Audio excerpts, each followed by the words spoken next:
Cette émission est une présentation de la télévision communautaire du Kamouraska. Le temps qui passe laisse derrière nous des histoires qui sont bien différentes des nôtres. Pour ne pas oublier les traces du passé, Sylvie Potvin part à la recherche de ses aînés qui ont tant à nous raconter. Des souvenirs de la vie d'autrefois au Kamouraska, c'est ce que vous propose Mémoire vivante.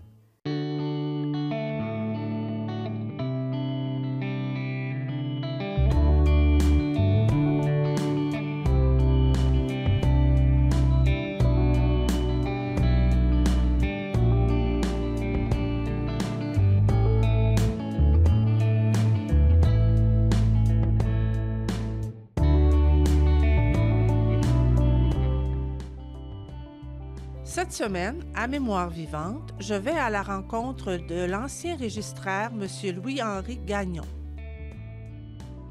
Alors, M. Gagnon, ça me fait plaisir de faire une entrevue avec vous. Ce que j'aimerais, c'est vous connaître davantage.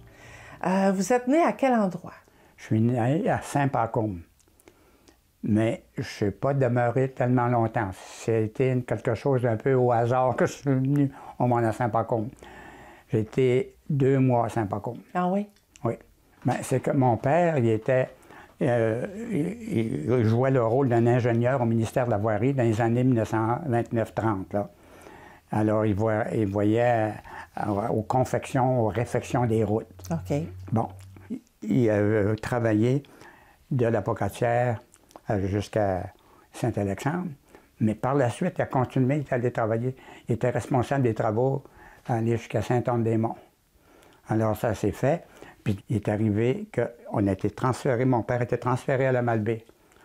Et puis nous sommes restés à la Malbaie pendant 8 ans. Ah oui? Après la Malbaie, on s'est emmené à Saint-Pascal, oui. Parce que dans la maison qu'on vient de vendre il n'y a pas tellement longtemps, puisqu'on est rendu en résidence.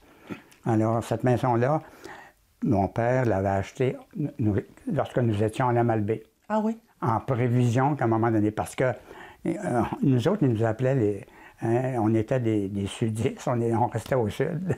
Ah, okay. Les autres, ils restaient au nord. Hein.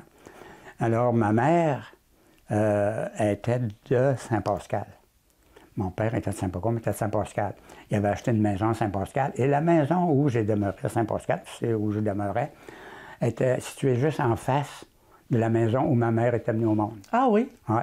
C'était des voituriers qui étaient là, mes pelletiers, parce que ma mère était pelletier. Puis, alors, on a demeuré là à venir jusqu'à... Il y aura 5 ans le 1er novembre qu'on sommes en résidence. OK. Alors, c'est ça. Là, votre père est déménagé. Vous êtes arrivé à Saint-Pascal aussi. Vous aviez à peu près quel âge? J'avais 8 ans. 8 ans. Ça veut dire que vous avez continué vos études à Saint-Pascal? Oui. Ah oui, j'ai vu. En 2e année. J'ai commencé en 2e année à Saint-Pascal, à l'école des garçons. L'école du village, l'école des garçons. J'ai fini ma 9e année à l'âge de 14 ans. Moi, ce qui m'inspirait, ce que j'aurais voulu être, c'était enseignant. J'aurais voulu enseigner. Bon, alors j'ai fait une demande à l'école normale Laval, à Québec. Parce que il y avait une école normale Laval ici pour les filles, oui, avec l'Institut Chanoine-Baudet. Mais les garçons, ben, il fallait s'exiler. Ah oui? Non, bien, il y avait une école normale, appelée l'École normale Laval à Québec. Alors, j'ai fait l'application là. On m'a répondu que... là, on est en 1945-46. Alors, on m'a répondu 2 choses. Que mes notes étaient très bonnes pour être acceptées, mais j'avais seulement que 14 ans. Vous étiez trop jeune. Ouais. Et puis, on donnait préséance à ceux qui avaient 18 ans et plus. Pourquoi? Parce qu'on était dans les années de la guerre. La guerre 39-45. Et puis, quand tu étais aux études, ça t'exemptait d'aller au front. Ouais, autrement, à 18 ans, on était conscrit. Ah oui? Ah oui. Automatiquement? Non, si on n'était pas aux études, qu'on faisait... alors, il y avait ça qui pouvait nous exempter. Et puis, les fermes, les cultivateurs. Les fils de cultivateurs, ils étaient exemptés. Mais à part ça, on était conscrits. Alors moi, je voulais aller aux études à tout prix. Ben oui. Je ne voulais pas être conscrit, je voulais continuer à étudier, moi. Mais de manière dont vous aviez 14 ans, alors qu'est-ce que vous avez fait en attendant de pouvoir être... En attendant, mon père avait acheté une petite épicerie Et puis, je me suis occupé de ça.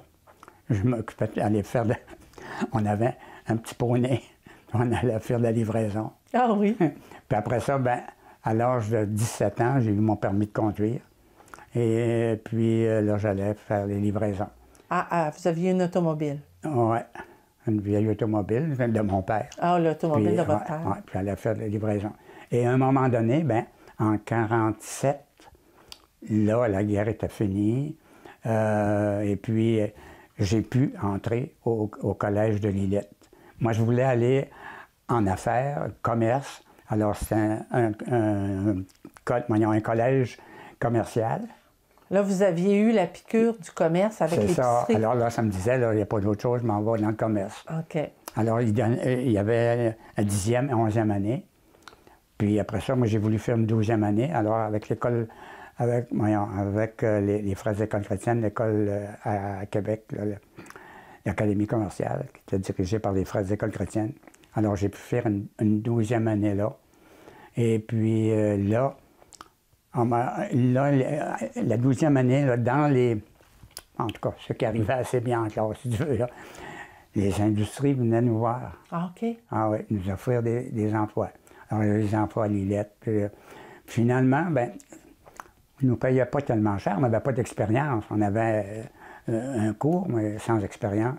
Alors, je suis revenu à Compagnie Normand, je cherchais quelqu'un en comptabilité, pour faire de la comptabilité. Puis moi, je sortais d'une 12e année, là, puis alors j'ai appliqué là. Et puis, moi, j'aurais aimé ça aller, Nilus Leclerc à Lillette, qui font des métiers, puis qui font des bancs d'église. Il y en a là-bas qui sont faits par Nilus Leclerc, ouais. Mais le prix qu'il me donnait, il fallait que je paye une pension. Il me donnait 10 piastres par semaine pour travailler, puis ça me coûtait 12 piastres de pension, ça ne marchait pas. Hein. Alors, j'ai commencé à travailler à Compagnie Normand. Puis là, la Compagnie Normand, moi, au début, comme en comptabilité, je faisais la comptabilité. Mais à un moment donné, ils ont pris de l'expansion, ils ont changé leurs produits, puis alors ils ont voulu s'extensionner. Là, ils ont dit qu'il faudrait aller voir quelqu'un qui irait nous représenter sur place. Puis on ne veut pas envoyer de la marchandise comme ça sans savoir si ces gens-là sont honnêtes, s'ils ont un commerce. Ils ont dit, tu ne feras pas ça, tu n'irais pas, fais le tour de la province. Bon, on dit, tu sais, quand tu es jeune, tu as 18 ans, là, ça te tente. C'est tentant. J'acceptais ça. Ça fait qu'ils ont dit, là, ils ont dit, on va, achète-toi une voiture, une bonne voiture, comment qu'elle sera de seconde main, une bonne voiture, puis on va te dédommager ton kilométrage, toutes tes dépenses. Là. Je me suis mis à voyager. J'ai fait toute la province. J'allais voir les vendeurs. Ah oui? Parce que pour vendre leurs produits, les autres, il y avait un très bon produit. Ça, c'est sûr. Il était plus dispendieux, mais il faut noter une chose. Les autres étaient peut-être meilleur marché, mais les compagnies normandes faisaient ça robuste. Pourquoi? Parce que tous les fermiers ils grossissaient leurs tracteurs. Il y avait tous les gros tracteurs. Les petites voitures en arrière, ils brisaient, ils chargeaient trop. Le tracteur est capable de tirer, mais à un moment donné, il crochissait. Puis... Alors là, j'allais un peu partout. J'allais voir le commerce pour voir s'il existait. J'allais voir la municipalité, voir s'il était vraiment propriétaire. J'allais voir aussi, je prenais une photo de ça. Et puis j'allais jusque dans les bureaux d'enregistrement, dans certains cas. Puis j'avais jamais travaillé dans un bureau, hein. Parce que là, dans un bureau d'enregistrement, tu vois s'il est réellement propriétaire, s'il y a une hypothèque sur la propriété, puis si... bon, alors, toutes ces choses-là, j'ai fait ça pendant 7 ans. Oui, ça veut dire que vous avez fait le tour de la province. Puis un petit peu le Nouveau-Brunswick. Le Nouveau-Brunswick aussi, oui. Ouais. Quand vous êtes, là, vous dites que vous avez fait ça durant 7 ans. Après, vous avez décidé de changer de vocation ou... Changer de travail, oui. Vous avez changé de travail? Oui, bien, à un moment donné, comme je le disais tout à l'heure, ce qui est arrivé, c'est que pendant le travail, pour faire des enquêtes un petit peu sur les vendeurs, j'ai été parfois dans les bureaux d'enregistrement. Alors, j'ai appris qu'est-ce que c'était que les bureaux d'enregistrement. Hein. À un moment donné, le bureau d'enregistrement à Saint-Pascal, il y avait c'était des registrateurs conjoints. Bon, alors le gouvernement était contre ça parce qu'on avait une certaine responsabilité. Puis qui l'a fait l'erreur? Alors là, ils ne savaient plus qui poursuivre à ce moment-là. Ils ont dit non, dorénavant, il y aura un directeur de bureau. Ils appelaient ça un registrateur. Alors, il y avait un registrateur. Ça fait que moi, par l'entremise Ouais, là, qui était devenu beau-frère, Gilles Saint-Hilaire, qui était juge, et il me dit pourquoi tu n'appliques pas Saint-Pascal? Là, il dit il y en a 2, là, puis ça ne sera pas renouvelé, puis il dit il va être ouvert le poste. Puis, bon, ça vaut-tu la peine, ça? Alors, j'aimais ça, j'étais dans le commerce, bureau d'enregistrement. Alors, je m'en vais voir comment ça se passe dans le bureau. Là, j'applique, mais il faut que j'applique au procureur général du Québec. En ce temps-là, il n'y avait pas de ministère de la Justice. Le ministère de la Justice a été établi en 1965. Avant ça, on relevait du procureur général. Alors, j'ai été rencontrer monsieur le procureur général. Alors, il m'a dit, ouais, c'était un bon candidat. Il dit, je l'ai déjà eu. Il dit que c'était pas fameux. Mais là, il dit, je peux vous dire que vous êtes un bon candidat, mais il dit, c'est pas moi qui fais une nomination. C'est les conseils des ministres qui nomment. Puis, à un moment donné, par hasard, ben, j'ai dit, je vais aller au conseil des ministres. À un moment donné, je rencontre, en allant où ils siégeaient, ces autres-là, je rencontre un ministre que je connaissais. Il était député de Lillette, mais il restait à Saint-Jean-Port-Joli. Il a nommé Rousseau. Ils ont eu Rousseau au métal. Ils ont fait oui? Ouais. Okay. Alors, M. Rousseau, qui était président de cette compagnie-là, il était ministre du Commerce et de l'Industrie. Alors, moi, j'ai dit ça, j'ai appelé, puis ça, ben, il dit, je rentre à une assemblée de conseil des ministres. Il dit, donnez-moi donc votre curriculum vitae, puis ça. On était le 1er ou le 2 février, en hiver. Et puis, le 15 février, j'ai reçu un téléphone. On me dit, M. Gagnon, êtes-vous prêt à rentrer demain ou après-demain au bureau d'enregistrement Saint-Pascal? Caroline. Fait que là, ben, j'ai dit, oh, oui, je pense bien. Mais là, j'ai dit, il faudrait que les arrangements soient faits. Il y en a déjà 2 là, qui sont là. Ils étaient conjoints. Alors, il dit, oubliez ça, les conjoints, ils ne rentreraient pas conjoints. Il dit, quand il y a des... On pouvait être poursuivi. Ah oui? Oui, parce que si je faisais une erreur, mettons qu'une personne achetait une propriété, et puis il donnait un comptant, un certain montant comptant au vendeur, puis la balance, il faisait une hypothèque, il empruntait un organisme financier. Puis, comme garantie, il donnait sa propriété. C'était des numéros, ça marche par numéro de cadastre. Ça ne marche pas par numéro civil, l'adresse civile. C'est le numéro du cadastre, le fonds. C'est toujours le registre foncier. La maison est sur un terrain, mais c'est le fonds qui le qualifie. Spécial, hein? Oui. Alors là, si je me trompe et je mets l'hypothèque sur l'autre terrain, là, à un moment donné, il ne paye pas. L'institution financière qu'il faut saisir, son hypothèque n'est pas là. Alors, comment ça se fait que le registrateur ne l'a pas mis sur le bon lot? Poursuivi. Bon. Ouais. Alors, on avait des assurances pour se couvrir. Mais j'ai jamais eu de problème, mais ça aurait pu arriver. J'ai été 30 ans.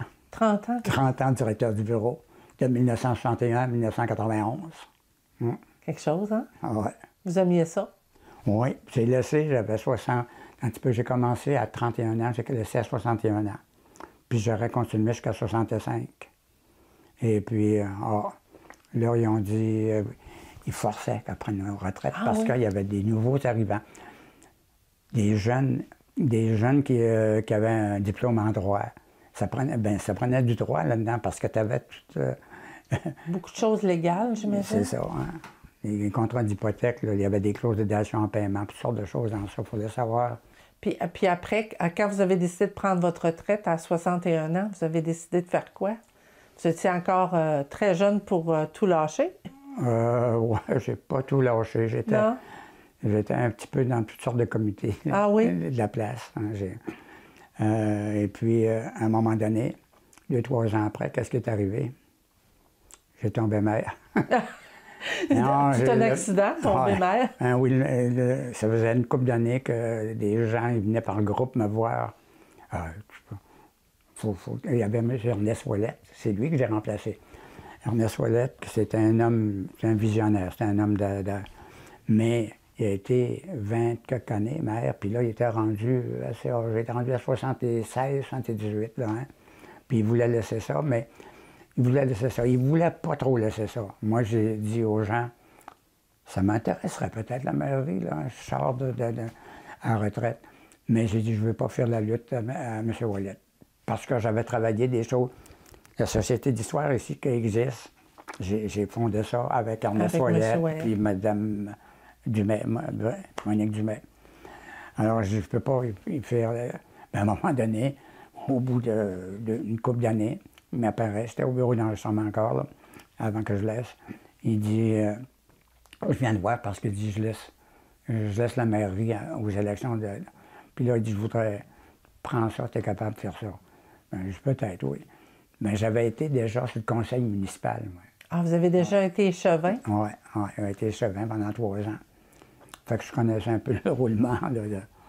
Ça fait que j'ai accepté, puis ben, il dit, il va falloir aller en élection à l'automne. On a dit, tu n'auras pas d'élection. Pourquoi tu dis ça? Il dit, présente-toi, tu vas voir, tu n'auras pas grand monde qui va venir contre toi. Ben voyons, ça se fait pas de même, là. Alors, je me suis présenté dans le journal local, le placoteux. Et puis, j'ai pas eu d'opposant. Pas personne, à la date ultime, là, il n'y avait pas personne qui s'était présenté. Fait que là, le secrétaire d'élection, là, me téléphonait, puis il m'a surmonté. Puis, vous avez été élu maire par acclamation. Oui, c'est ça. Avez-vous aimé votre expérience? Oui, j'aimais ça, oui. Mais là, c'était pesant pas mal. Vous trouviez ça lourd? Oui, oui. Fait que, il y a eu celui qui... Non, c'est une madame qui était dans mon conseil, avec Cécile Joseph, qui a été mairesse aussi. Ah, OK. Alors, c'était une personne de mon conseil qui était entrée mairesse. Puis, le maire actuel, il était encore dans mon conseil, Rénal Bernier. C'était un de mes membres, il était en charge, il avait une maîtrise en administration de l'Université de Sherbrooke. C'était mon homme de finance. Ben oui. Puis c'est lui qui est maire aujourd'hui. Vous voyez, hein? C'est ça. Ben, vous avez semé des graines pour le futur. Et puis, à travers de ça, vous parliez tantôt de l'histoire la Société d'histoire de généalogie. Vous avez travaillé fort là-dedans aussi. Ben oui. Avec M. Ouellet, avec puis Mme M. Ouellet, Dumais. puis Mme Dumais. On était 3, surtout, qui travaillaient à avoir une société d'histoire ici. Puis de généalogie aussi. Quand vous aimiez beaucoup l'histoire? C'est ça, hein? J'aimais l'histoire, puis ça me plaisait. Alors, à un moment donné, j'ai été à la Société d'histoire à Rivière-du-Loup. J'ai vu qu'est-ce que c'était. Je connaissais des gens qui travaillaient là à la Société d'histoire. Et puis, au musée à Kamouraska aussi, hein, il y avait bien des choses à aller voir là. Puis là, on s'est dit, pourquoi on ne fondera pas une société d'histoire et de généalogie aussi, parce que c'est bon, c'est la généalogie. Hein. Mais Mme Dumais, elle a une maîtrise, elle est généalogiste, une maîtrise en généalogie. Ah oui? Ça se donne les cours à l'université, c'est la généalogie. Ouais. Alors, moi, je n'ai pas de maîtrise en généalogie, mais de moi-même, j'ai travaillé dans ça aussi. Beaucoup d'intérêt, c'est ça? Oui, avec Mme Dumais. Là. Sûrement. Ah, oui, j'ai travaillé beaucoup avec elle. Et puis, en fin de compte, la Maison du Bedeau, où on est actuellement, c'est justement à travers de ce projet-là aussi? Ben oui, c'est parce qu'à un moment donné, les gens, bon, notre premier local, on était dans le haut de la cuisine du presbytère. On avait une petite chambre là. Et puis, c'était pas grand. Hein. On a été quelque temps là. Ça nous prenait un local, un classeur, on ne pouvait pas mettre ça sur le bord du chemin. Hein. Il fallait un local où on pouvait rester. Là, à un moment donné, ils ont occupé ça, ils ont dit, bon, il faut vous sortir de là. On était contents, ça ne nous coûtait rien. Après ça, on a communiqué avec la commission scolaire, l'école Marguerite-Bourgeois. Il y avait une classe disponible. Bon, on est entré là, hey, on était grandement, on était bien, mais il fallait payer un certain prix.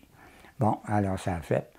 Puis à un moment donné, je me donne à passer dans sa route, dans sa rue centrale. Là.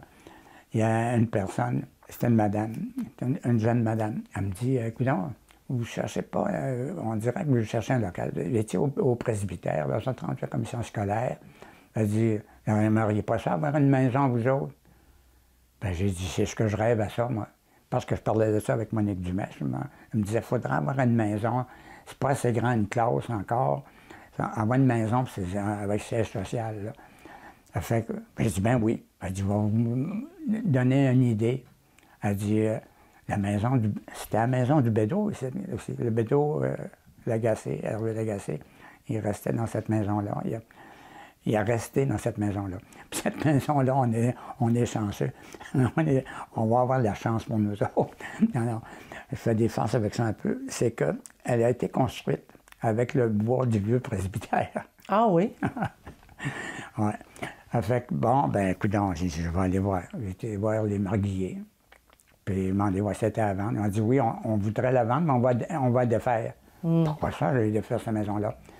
Ben, ils ont dit, on a offert à la donner, moyennant qu'on l'enlève, on la déménage de là, parce qu'on ne peut pas garder ça, c'est sur un terrain où il peut y avoir des enfants, des assurances. Bon, ils ne tolèrent pas ça, avoir des enfants dans la maison ici, des foyers. Alors, ils veulent enlever ça. Mais ça coûtait 17 000 $ à la fabrique pour faire défaire la maison, puis faire un sous-sol ici, remplir ça convenablement, faire l'asphalte, puis tout ça. Puis, Caroline, je parle de ça avec Monique Dumais. Pourquoi qu'on ne fera pas un offre, qu'on ne fera pas un offre? On a fait une offre de 12 000 $, 1 000 $ par année sans intérêt. La Société d'histoire, donc, vous feriez quelque chose.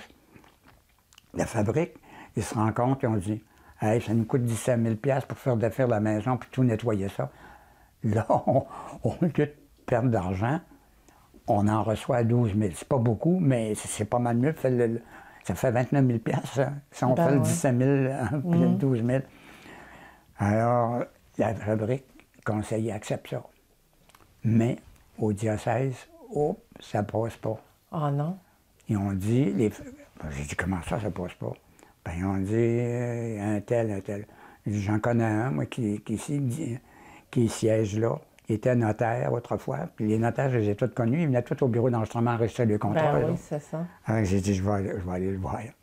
Fait que je monte au diocèse. Puis je vais le rencontrer. Puis là, il dit, ouais, mais il dit, c'est parce qu'il veut avoir des enfants. Puis à part ça, il dit, vous offrez 12 000 $. C'est pas assez cher, c'est pour rien. Ben oui, mais j'ai dit, c'est pour rien. Ça va être bien plus pour rien si vous la faites défaire, vous payez. Pensez que la fabrique va payer.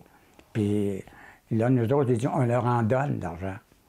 Puis c'est une société d'histoire. Ben là, il disait les assurances. Puis j'ai dit, nous autres, les enfants, on n'aura pas. La société d'histoire n'a pas d'enfants. Hein, c'est un organisme. Ça a pris du temps. Puis à bout de les convaincre au diocèse. Parce que la fabrique était prête. Ça veut dire que vous avez travaillé fort pour réussir à les convaincre? Du mois de mai au mois de décembre. On a passé le contrat au mois de décembre. L'acceptation s'est faite. Ça a pris 4 ou 5 mois avant qu'ils se décident. J'ai rencontré quelques fois. Ah oui.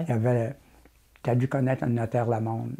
Ça te dit quelque chose? Il était rendu au diocèse.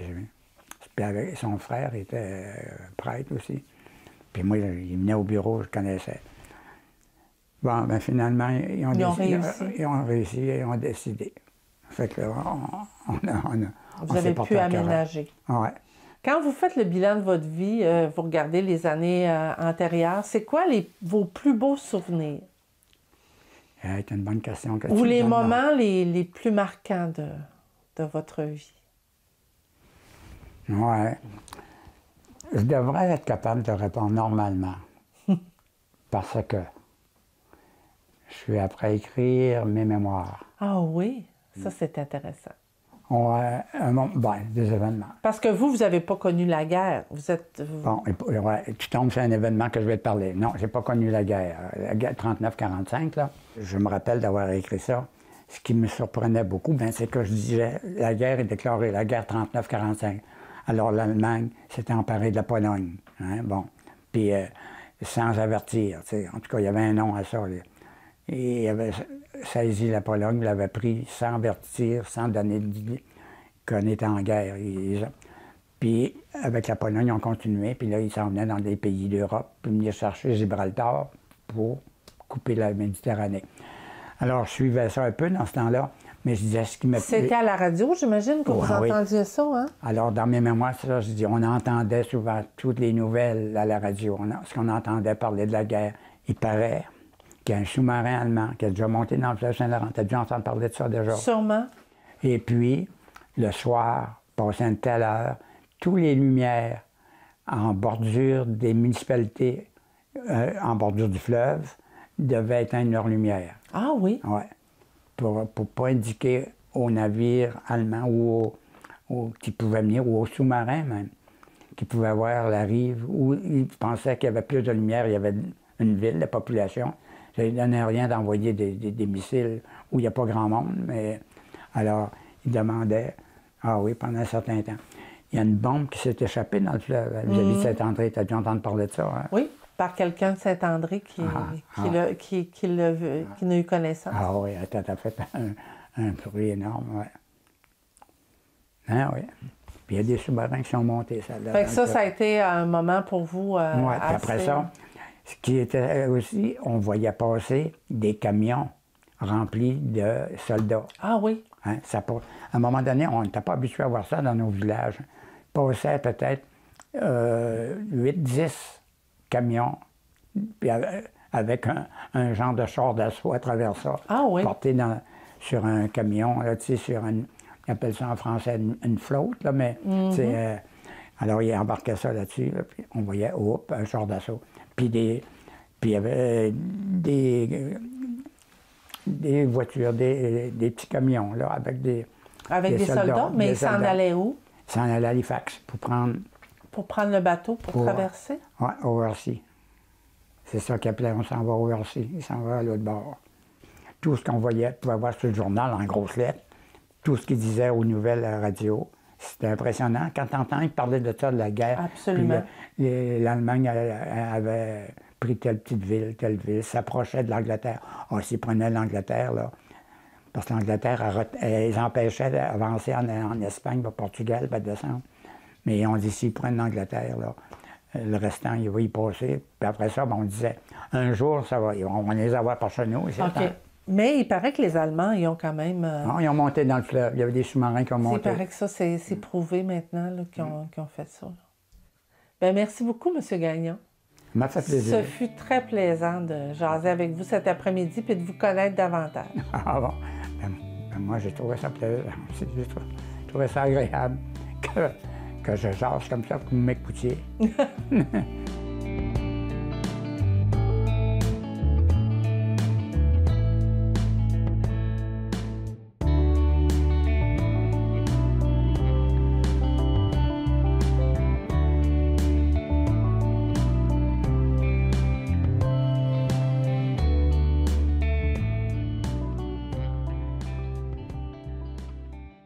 Cette émission était une présentation de la télévision communautaire du Kamouraska.